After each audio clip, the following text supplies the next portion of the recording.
사사기 17장인데요. 저희도 이제 사사기 보시면 17장과 18장 그리고 이제 21장까지 저희도 있습니다.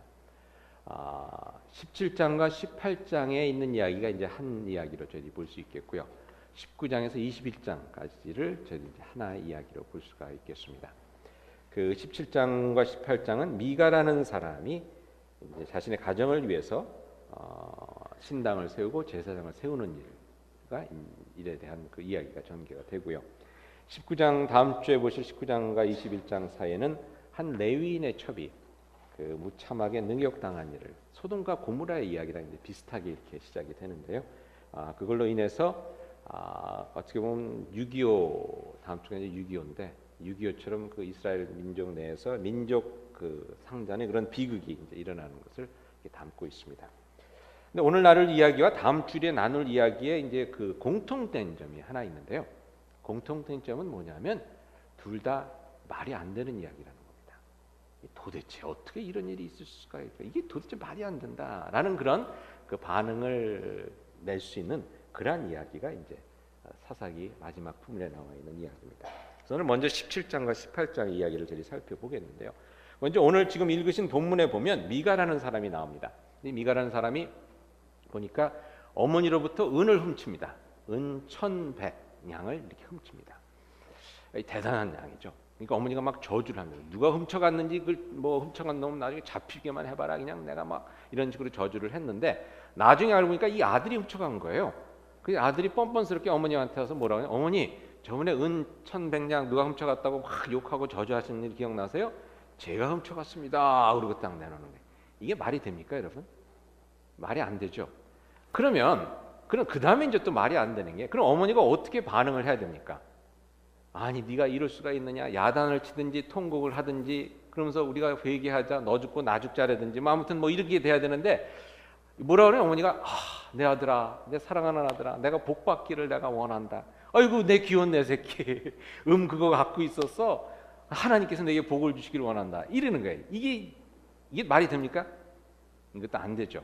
그 다음에 또 어떻게 되냐면, 그런 다음에 은 1,100냥을 찾은 다음에 이것을 가지고 200냥을 가지고 이제 신상을 만들겠다고 그러면서 뭐라고 하냐면 이렇게 얘기합니다. 이 어머니가 내가 여호와께 이 은을 거룩하게 드려서 우상을 만들어 섬겨야 되겠다. 그래서 네가 복을 받을 수 있도록. 이러면 이게 말이 됩니까? 하나님께 은을 거룩히 드리면 어떻게 드려야 돼요? 하나님께 드려야 되는데 거룩히 드려서 이걸 어떻게 한다고요? 우상을 만들겠다는 겁니다. 이게 말이 됩니까? 말이 안 되죠. 이런 말이 안 되는 일이 이제 계속해서 나오는 것이 17장과 18장입니다. 근데 오늘 본문에 보니까 이 말이 안 되는 일이 왜 생겨났느냐에 대한 설명을 하면서 이렇게 얘기합니다. 6절에 그때는 이스라엘에 왕이 없었으므로 사람마다 자기 소견에 옳은 대로 행하였더라. 사람마다 자기 소견대로 옳은 대로 행하였더라. 자기 생각대로 했다는 겁니다. 내 생각에 이게 맞는 것 같으니까 이렇게 하고, 아니야 내 생각엔 이게 맞는 것 같으니까 이렇게 하고. 근데 그런 모습이 이제 계속 17장과 18장에 나옵니다. 오늘 6절 이하를 보면요, 어떤 이야기가 나오면 어떤 젊은 레위인 이야기가 나옵니다. 젊은 레위인은 어떤 사람입니까? 레위인은 하나님의 일을 감당하는, 하나님의 성전과 성막의 일을 감당하는 사람입니다. 근데 나중에 이 사람이 누군가 알고 봤더니 모세의 손자로 나옵니다. 모세의 손자인 요나단이었다 이렇게 나오는데, 여러분 모세의 손자면 어떤 사람입니까? 이 대단하지 않습니까? 이 할아버지를 생각해서라도 제대로 살아야 되는 아들입니다. 레위인이기 때문에 제대로 살아야 되고, 할아버지가 모세이기 때문에 제대로 살아야 되고, 근데 이 청년이 어떤 일이 있냐면 할 일이 없어서 베들레헴에 살았는데 먹고 살기가 힘들어져서 할 일을 찾아서 자기가 살만한 곳을 찾아서 방황하기 시작합니다. 여기저기, 여기에 뭐가 있을까, 저기에 있을까 이러고 찾다 보니까 어떻게 되냐면 미가의 집까지 오게 됩니다. 에브라임 산지에 있는 미가의 집까지 오게 됩니다. 그러니까 미가가 보니까 어떤 청년이 왔는데, 이스라엘에서는 여러분 나그네를 잘 대접하지 않습니까? 그래서 잘 대접하고 이런저런 얘기를 하다 보니까 레위인이겠다. 그러니까 어떤 그 제안을 하냐면, 내가 여차여차해서 우리 집에 이렇게 지금 신상이 하나 있고 여기다 이렇게 내가 신상을 하나 만들어 놨는데 여기서 아예 제사장 일을 하면 어떻겠느냐 이렇게 제안을 합니다. 그러니까 이 청년이 생각해 보니까 괜찮거든요. 뭐 숙식이 제공되고 뭐 월급도 얼마 받고 그러니까 그럼 하겠습니다. 이제 이렇게 된 겁니다. 이걸 요즘 말로 하면 어떻게 설명을 드릴 수 있냐면요. 어떤 한 부자가 가만히 생각해 보니까 뭔가 우리가 복을 받았으면 좋겠다는 생각에 어떻게 하면 복을 받았을까 생각하니까 교회를 짓자. 우리 집안을 위한 교회를 짓자. 자기 집 마당에 교회를 지어놓고 십자가를 걸어놓고 보니까 십자가만 가지고는 좀 아쉬워서 옆에다 불상을 하나 딱 만들어 놓고 그 다음에 생각해 보니까 목사가 필요하니까 신학교에 가서 똑똑하게 생긴 그 신학생한테 가서 내가 목사 한 수를 줄 테니까 우리 집에 와서 딴 데 가서 뭐 시골교회 가서 이렇게 고생하지 말고 여기서 목회하면 어떻겠느냐, 담임 목사님으로 내가 서해주겠다. 그러니까 그러겠습니다. 그래서 자기가 안수 주고 그 가족을 위해서 복을 비는 목사로 삼았다. 이제 이런 겁니다. 여러분 이게 말이 됩니까? 말이 됩니까? 헷갈리세요? 말이 되는지 안 되는지? 대답이 없습니다. 말이 안 되죠. 아니 어떻게 이런 일이 있을 수가 있어요? 근데 그런 일이 왜 있었느냐? 왕이 없었기 때문에. 그 땅을 다스리면서 옳고 그름을 분간해 줄 수 있는 그런 지도자가 없었기 때문에 그런 일이 있었다. 이런 얘기를 하는 겁니다. 한마디만 더 해드릴게요. 18장에 나오는 얘기는 뭐냐면 이제 그러고 보니까 단지파 이야기가 나옵니다. 단지파는 지난주에 우리 삼손의 이야기를 봤듯이 단지파가 원래 그 가나안 땅으로 들어오면서 받은 땅이 블레셋 사람들이 사는 땅이었습니다. 해안 지방에 이렇게 비옥진 평야 지대였는데 이거를 블레셋 사람들을 쫓아내지를 못한 거예요. 그러다 보니까 자기네가 있을 땅이 없지 않습니까? 그래서 그럼 딴 데를 알아봐야 되겠다. 그래서 5명의 정탐꾼을 뽑아서 우리가 살만한 땅을 한번 찾아보십시오라고 해서 보냅니다. 정탐꾼이 산맥을 타고 이제 에브라임 산지를 해서 북쪽으로 올라가다가 누구 집에 도착하느냐? 미가의 집에 도착을 합니다.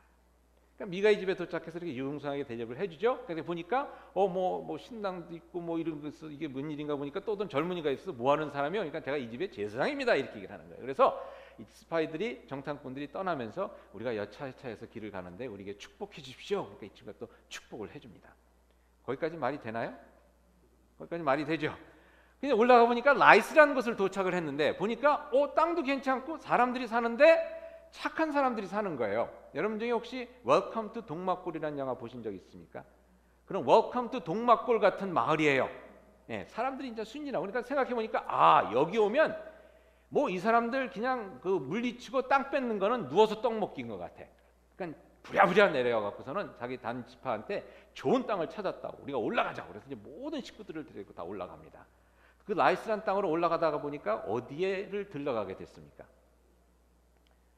미가의 집에 또 이렇게 들러가게 됐습니다. 자, 그래서 미가의 집으로 이제 들어가게 됐는데요. 성경에 보니까 오늘 있지는 않지만 18장에 보면 이렇게 나옵니다. 18장 14절에 보니까 전에 라이스 땅을 정탐하러 갔던 5사람이 그 형제들에게 말하여 이르되 이 집에 에봇과 드라빔과 에봇은 이제 제사장들이 입는 옷이고요. 드라빔은 하나님의 뜻이 무엇인가를 이제 알기 위해서 쓰던 그런 하나의 예배 도구입니다. 그다음에 새긴 신상과 부어 만든 신상이 있는 줄을 너희가 아느냐? 그런즉 이제는 너희가 마땅히 행할 것을 생각하라. 너희가 마땅히 행할 것을 생각하라고 이렇게 얘기를 합니다. 물어보는 거죠. 자, 그럼 그때 마땅히 행할 일이 뭐겠습니까? 전에 우리 스파이들이 왔을 때 이렇게 대접해주고 축복 기도까지 해줬으니까 감사의 표시를 하고 우리는 갑니다. 이렇게 가는 것이 마땅히 해야 할 일이지 않습니까? 근데 이 사람들이 생각하기에 마땅히 해야 될 일은 뭐냐면 은으로 만든 신상이 있대. 그거 훔쳐가자. 그래서 우르르 몰려가고 600명의 병정이 딱 서 있는 집 앞에 진을 딱 치고 들어가서 그 신상을 빼내옵니다. 그냥 들고 오는 거예요. 마침 미가가 집에 없었는데 들고 오니까 이 제사장 청년이 어떻게 하겠습니까? 지금 무슨 일 하시는 거예요? 그러면서 막 이렇게 붙잡습니다. 그러니까 이 단지파 사람들이 뭐라고 얘기를 하냐면 이렇게 얘기합니다. 18장 19절에 그들이 그 얘기를 해 잠잠하라 내 손을 입에 대라. 무슨 얘기입니까? 가만히 있어. 괜히 찍하면 600명이 뒤에서 딱 홍상 굳은 얼굴을 보면서 어떻게 되는지 알지? 자, 이게 여러분 마땅히 해야 될 일입니까? 말이 안 되는 얘기죠. 이런 일이 벌어나고 있는 겁니다. 그러면서 이 청년에게 뭐라고 얘기를 하냐면 우리 함께 가서 우리 아버지 우리의 제사장이 되라 이렇게 얘기를 합니다. 그러면서 얘기하기를 한 집안의 제사장이 되는 게 낫겠느냐 한 지파의 제사장이 되는 게 낫겠느냐 이렇게 얘기를 하는 거예요. 무슨 얘기입니까? 시골 구석에서 담임 목사하는 게 낫겠느냐, 큰 도시의 큰 교회 담임 목사하는 게 낫겠느냐? 그럼 여러분 이때 이 청년이 어떻게 해야 됩니까? 하나님께서 부르신 부르심을 따라 저는 이곳에 남겠습니다. 뭐 이렇게 해야 되는 거 아니겠습니까? 근데 뭐라고 해야 되냐면 기쁜 마음으로 따라 나섰다. 기쁜 마음으로. 이렇게 말이 안 되는 일이 이제 계속되는 겁니다. 그리고 나중에 이제 미가라는 사람이 그 사실을 알고서는 막 쫓아오죠. 쫓아오니까 이 단지파 사람들이 뭐라고 그러냐면 25절에 보니까 내 목소리를 우리에게 들리지 말게 하라. 무슨 얘기예요? 불만 있어? 불만 있어? 있으면 얘기해봐. 600명이 딱 뒤에 서서 있으면 누가 거기서 불만을 얘기하겠습니까? 그냥 다 뺏기고 그리고 이제 돌아가는 겁니다. 그리고 올라가서 그 라이스에서 평안하게 살고 있던 사람들을 다 죽이고 그 땅을 빼앗고 그 땅 이름을 단이라고 지명을 바꾸는 이야기가 18장에 나옵니다. 말이 되는 이야기인 것 같으세요? 말이 안 되죠. 아니 어떻게 그렇게 살 수가 있어요, 사람들이. 근데 그랬다는 겁니다. 왜? 왕이 없어서 자기가 생각하는 것이 옳다고 생각하면 살았기 때문에. 근데 여러분 이 이야기 속에서 저희들이 10계명만 따지더라도 10계명의 6개 계명을 어긴 걸 보게 됩니다. 첫 번째, 부모 긍휼하는 거 어겼죠? 부모 돈을 훔쳤으니까 도둑질했죠? 그거 어겼죠? 그 다음에 하나님의 이름을 망령되이 일컬었죠? 하나님께 영광 돌린다 그러면서 뭘로 우상을 만들었으니까 이게 말이 안 되는 거죠. 또 우상 만들었죠. 그 다음에 남의 것을 탐했죠. 또 이 단지파 사람들이 살인을 저질렀습니다. 평안하게 살고 있던 사람들. 왕이 없었으므로 이런 참담한 일이 일어났다는 것이었습니다. 근데 여러분 왕이 없었다는 것이 무엇을 의미할까? 저희 한번 생각해 봐야 되겠는데요. 왜냐하면 이스라엘 백성들은 왕이 있어도 말이 안 되는 일을 했어요. 나중에 보면 처음에 다윗이 생기고 다윗이 왕이 되고 솔로몬이 왕이 됐을 때까지는 잘 했다가 솔로몬 후반기부터 또 우상 섬기고 이런 일들로 아주 또 점철되어 있는 것이 이스라엘의 역사입니다. 그다음 왕이 없었다는 것은 무엇을 의미하는 것인가? 여러분 왕은 어떤 사람입니까? 백성을 지키고 다스리고 제대로 된 왕은 말이죠. 바른 길로 인도하고 법을 세워서 질서가 지켜지게 하는 것이 왕입니다. 근데 저희들의 삶을 살면서 보니까 말이죠. 그런 권위를 가진 지도자가 없었기 때문에 이 백성들의 삶이 엉망이 되었다는 겁니다. 근데 삶을 살면서 보니까 저희가 모두 왕 같은 어른이 필요한 것을 보게 됩니다. 우리를 지키고 보호해주고 또한 우리가 잘못 갈 때 바로 잡아줄 수 있는 그런 어른, 지도자, 왕, 삶의 왕이 필요하다는 것입니다. 그러니까 우리 삶에 있어서 가장 먼저 왕 역할을 감당하는 것이 누군가 생각해 보니까 부모인 것 같아요. 아이들에게 부모는 왕 같은 존재입니다. 지켜주지요, 보호해주지요, 가르쳐주지요, 또 옳은 길로 갈 수 있도록 인도해 줍니다. 저희 여러분 자기 멋대로 함부로 사는 사람을 보고는 어떻게 뭐라고 얘기를 합니까? 경멸하는 말로 부모 없는 자식 이렇게 얘기하지 않습니까? 부모 없이 자라서 그냥 배운 것도 없고 뭐 이렇게 도와주는 사람이 자랐다는 그런 말로 경멸스러운 말을 하죠. 물론 부모 없이 자란 분들 중에 훌륭하게 자란 분들이 많이 있습니다. 그런 분들의 삶을 보게 되면 부모 역할을 해준 사람이 있거나 아니면 자기가 자기 스스로에게 그 부모 역할을 하기 위해서 참 치열한 그런 노력을 한 사람인 것을 보게 되는데요. 어쨌거나 부모님이 그야말로 왕의 역할을 잘 해줘야 자식이 옳게 자라는 것이 아닙니까? 좋은 선생을 만나는 것도 참 중요한 것 같아요. 저는 제가 3학년 때 공부를 좀 못했다고 그래요. 제가 워낙 1학년부터 공부를 잘했어요. 공부를 잘했는데 3학년 때 공부를 못했는데 우리 어머니가 늘 하시는 말씀이 뭐냐면 그때 선생을 잘못 만나서 우리 아들이 공부를 못했어요. 이렇게 얘기를 하시더라고요. 꼭 그런 것 같지는 않지만 근데 보니까 이 선생이 중요합니다. 제가 아이를 키우는 부모들한테 얘기하는 것 중에 하나가 뭐냐면 태권도 꼭 1, 2년 시키세요라는 얘기를 합니다. 왜냐하면 우리 아이들 보니까 사범님을 잘 만나서 뭘 배우냐면 예의범절을 배우더라고요. 우리 아이들이 태권도 시작하면서 인사하는 게 틀려졌어요. 그래서 제가 그때 이 스승을 잘 만나면 이게 이렇게 삶이 바뀌어지는구나 하는 것을 그때 제가 한번 깨닫게 됐는데 스승이 왕 같은 역할을 하는 겁니다. 그걸 보면서 제가 왕이 있는 삶과 그렇지 못한 삶의 차이를 이렇게 한번 엿보는 그런 기회를 가졌고요. 어떤 장로님을 뵀는데 장로님이 그러시더라고요. 저는 사실 제 와이프 때문에 장로가 됐습니다. 그러더라고요. 와이프가 키워줘서 장로가 됐대요. 그 권사님이 왕 같은 존재였던 거예요. 근데 한 예로 뭐냐면 그 교회에서 이제 건축원금을 하는데 건축원금이 잘 안 됐나 봐요. 그러니까 담임 목사님이 조금 이제 조급해 주셔서 당회를 모아놓고 당회원들, 그러니까 장로님들의 건축원금 내역을 공개하겠다 이렇게 한 거예요. 그러니까 이제 장로님들 중에 또 이제 못하신 분들이 있으면 조금 열심히 하시라고 이제 그런 거죠. 그래서 공개를 하는데 뭐 이름대로 이렇게 하는 게 아니라 자기 거를 딱 받아 보니까 다른 사람 이름은 다 지워져 있고 자기 이름만 이렇게 자기가 낸 액수가 얼마인지를 이제 알 수가 있는 거예요. 근데 다른 사람은 이름은 없지만 다른 장로님들이 낸 액수가 있으니까 자기가 다른 장로님들에 비해서 이제 얼마나 냈느냐 그거를 이제 비교를 할 수가 있었던 거예요. 좀 치사한 방법인 것 같긴 한데 아무튼 그렇게 했습니다. 근데 이분이 그걸 보면서 긴장을 한 거예요. 내가 이제 자기가 얼마 낸 게 없으니까 얼마 낸 게 없어서 또 이 목사님한테 내가 이것 때문에 또 밉보이는구나 라고 생각을 했는데 딱 받아봤는데 이 건축원금을 자기가 많이 낸 거예요.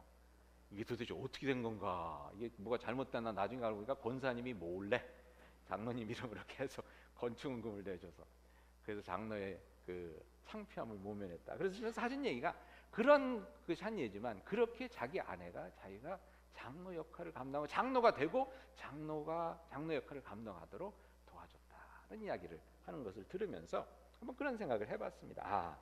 아내와 남편 참 서로 세워주는 게 중요하죠. 서로에게 왕이 되어줘서 그러면 자기 마음대로 가게 하는 것이 아니라 그죠? 온전히 살 수 있도록 돕고 세워주는 것이 중요하겠다 하는 그런 생각을 해보았습니다. 어저께 하늘 목장에 있어서 저희 식사를 저희 스태프들이 오래 늦게까지 좀 일하느라고 요즘 늦게까지 일해요. 저희들이 할 일이 많아서 그런데 아무도 거기에 대해서 감동을 안 받으시는데 스태프들이 늦게까지 저녁도 못 먹고 일하고 있으니까 하늘 목장 분들이 와서 저녁을 이렇게 같이 듣자 그래서 같이 먹자 그래서 저녁을 먹는데 그 김창호 목사님께서 그러시더라고요. 김창호 목사님이 그 결혼하시고 나셔서 몸이 좋아지셨대요. 결혼하기 전에는 빼빼 마르고 골골 됐었는데 결혼을 하시고 나서 몸이 좋아졌는데 그 이유가 뭐냐면 사모님이 배고픈 거를 못 참으신대. 아니 그러니까 사모님 자신이 배고픈 걸 못 참는 게 아니라 사모님이 김창호 목사님이 배고파 하는 것을 못 참아 하신대요. 그래서 조금만 배고픈 것 같으면 이렇게 음식을 해주시고 그러니까 몸이 아주 건강해지시다 못해서 이제는 운동을 해야 하는 그러한 상황에 와 있다. 뭐 이런 말씀을 나누시면서 아무튼 참 이렇게 같은 결혼 생활을 하지만 우리가 다 이렇게 다르게 결혼 생활을 하는구나. 저는 오늘 아침도 못 먹고 나왔는데 아무튼 아내가 세워주는 그걸 통해서 저희들이 또 귀한 삶을 살지 않습니까? 서로에게 그런 왕 노릇을 해주는 그러한 것이 참 필요하구나 하는 그런 생각을 해봅니다. 오늘 여러분 아버지 주일인데 아버지에 대한 것들 저희 많이 이야기하지 않았습니까? 가정에 아버지가 없을 때 아버지 없이 자란 딸들의 그 혼전 임신 가능성이 그렇지 않은 애들보다 배가 높다는 결과가 있죠. 다 그런 건 아니지만 또 아버지 없이 자랐을 경우 이혼할 가능성도 35%가 높다 그러고 어떤 사회학자의 말을 들어보면 이 아이가 범죄자가 될 것인가 안 될 것인가를 알아보는 데 있어서 가장 확실한 어떤 그런 것은 돈 많은 집안이냐 부자냐 이것도 아니고 흑인이냐 백인이냐 이것도 아니고 집에 아버지가 있느냐 없느냐 이거라고 합니다. 왕 같은 아버지가 집에 있을 때에 자기 소견대로 살지 아니하고 바르고 옳은 길로 갈 수 있는 그런 가능성이 더 많아진다는 것이죠. 근데 이스라엘은 그런 왕이 없으므로 제각기 행할 대로 행하는 가운데 이게 말이 안 되는 이야기들이 계속해서 일어나는 그러한 험악한 세월을 보냈다는 것입니다. 여러분 교회 내에서 보면 왕 같은 존재들이 많이 있습니다. 장로님, 권사님, 목자 여러분, 각 부를 맡으신 부장님들, 주일학교 교사들 이런 분들이 제대로 서주실 때 얼마나 교인들이 복을 누립니까? 목자 한 분으로 인해서 온 목장이 그야말로 푸른 초장에 놓인 양떼와 같은 그런 시간을 보내는 것 저희들이 많이 경험하지 않습니까? 권사님, 장로님들이 제대로 서주시고 목사는 제가 일부러 뺐습니다. 그렇지만 여러분들은 뭐 알아서 안 하더라도 생각하시리라 생각을 하기 때문에 여러분 베드로전서 2장 9절에 뭐라고 되어 있습니까? 우리는 왕 같은 제사장이라고 되어 있습니다. 우리가 왕 같은 제사장이라는 겁니다. 왕 노릇을 해야 된다는 것입니다. 서로에게 왕이 되어 주어서 제 갈 길로 가는 그러한 일을 막아줘야 한다는 것입니다. 여러분, 왕이 없던 시대에는 이스라엘에 사사가 있었습니다. 사사가 왕 노릇을 제대로 해주었을 때는 이스라엘 백성들이 평화를 누렸습니다.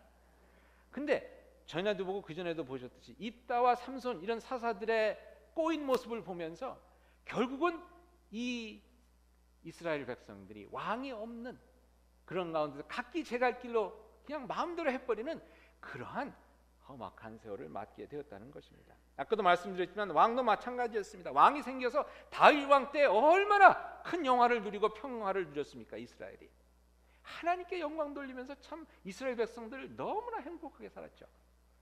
근데 왕도 왕 나름인 것이죠. 솔로몬을 지나고 르호보암, 나중에 아합, 므낫세 같은 왕들이 생기면서 다시 각기 자기 소견대로 행하는 그러한 세월이 되어버리고 말았습니다. 여러분은 왕 같은 제사장들입니다. 오늘 아버지 주일이기 때문에 아버지님께 특별히 부탁드립니다. 왕이 되어주세요. 왕 같은 제사장 되어주시기 바랍니다. 가만히 보니까요, 저희들이 삶을 살다 보니까 힘이 들어서 이걸 포기할 때가 너무 많이 있어요. 왕위를 포기할 때가 너무 많이 있습니다.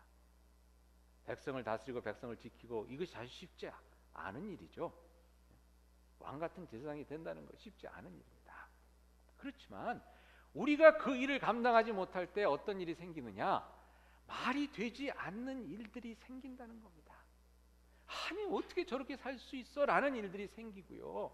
아니 저 자식은 어떻게 저렇게 살아? 라는 모습이 보여지기 시작한다는 것입니다. 생겨나기 시작한다는 것입니다.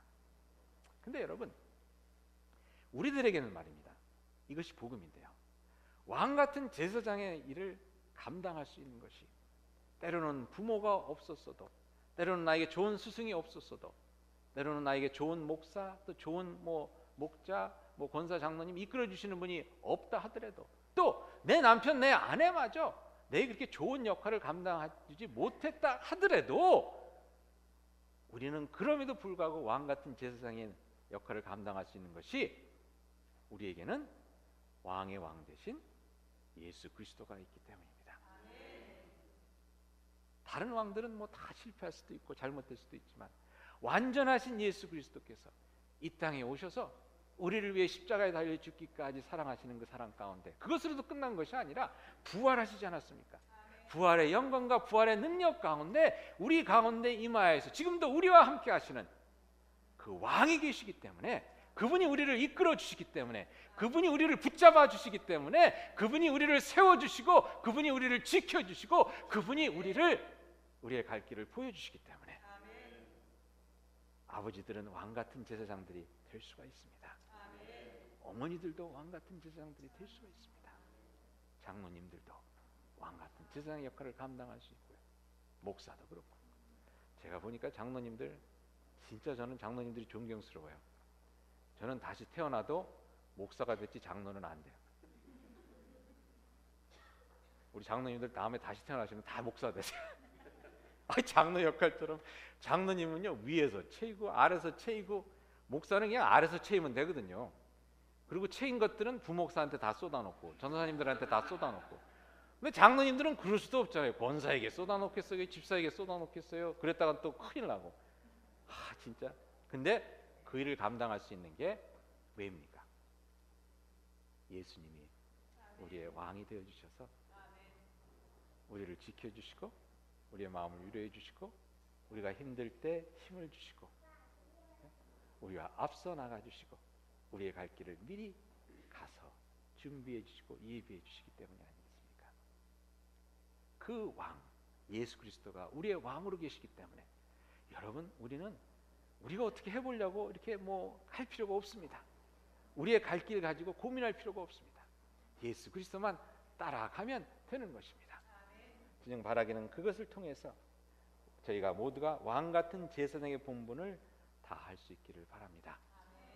그러므로 말미암아서 여러분의 가정이 바로 서고 또한 교회가 바로 서고 또 이 교회가 왕 같은 제사장의 역할을 잘 감당함으로 인해서 이 사회가 바로 서는 아름다운 은혜의 역사를 저희들이 볼 수 있기를 이 시간 축원드립니다.